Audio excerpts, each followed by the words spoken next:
Craig Button's going to be a huge part of our World Junior coverage this year. He joins us to talk about Canada's opening warm-up matchup with Sweden. Craig, Canada gets the win. The top line get the goals. Gavin McKenna gets a couple of assists. Overall, how impressed were you with those top three players on Wednesday night? Very.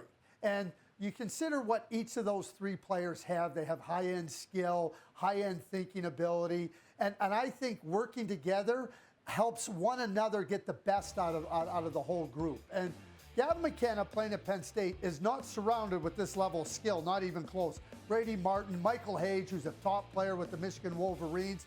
Gavin doesn't get to make these plays. These plays die at Penn State. They're not going to die here. The give and go here, just a little quick play. You got a player moving into that spot.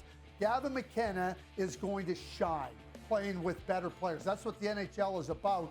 I know people get all concerned about Gavin McKenna's point totals at Penn State. He's still a top player. He's still the best player in the draft, in my view. And I don't see a better player. And I think this line, while many may think that Michael Misa should step in and be the #1 center, I'm not so sure. I think they can find a real good balance. And if this first game is any indication of what McKenna, Hage, and Martin can do, if I'm Dale Hunter, I'm not breaking it up, because that leaves Misa to play with Porter Martone. You could have two power lines going up against anybody and feel totally comfortable about it. I really, really like that first line. And Craig, another returning player from last year's tournament is Carter George, a 19-year-old now. Interestingly, even though it wasn't a great tournament for Canada last year, as Mark Masters pointed out, Carter George was actually terrific in the tournament. Now he's back as a 19-year-old. What are your expectations for him this year? Well, I'm glad that Mark Masters pointed that out. That means that he was paying attention and that he understands that just because your team didn't do well, you could do very well. Listen, he led the tournament last year in save percentage. He's won gold for Canada at the U18. He's won it at the Linka Gretzky. He's a top-notch goaltender. Okay, so let's go through it. It's not about making the key saves at the key times of the game. What Carter George possesses, not just in his skill and his technical abilities, he's got a great hockey brain. He understands the moments in the game where the right play has to happen. It might be smothering a puck.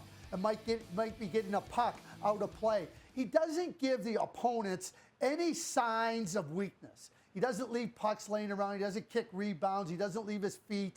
And when you start to have that type of an ability, it can be discouraging for the opponent. But that is a real important part of goaltending, is just being so solid, so stable, so consistent in your game. And yes, he possesses the top-notch goaltending skills and attributes. So to me, last year, outstanding at the World Junior Tournament.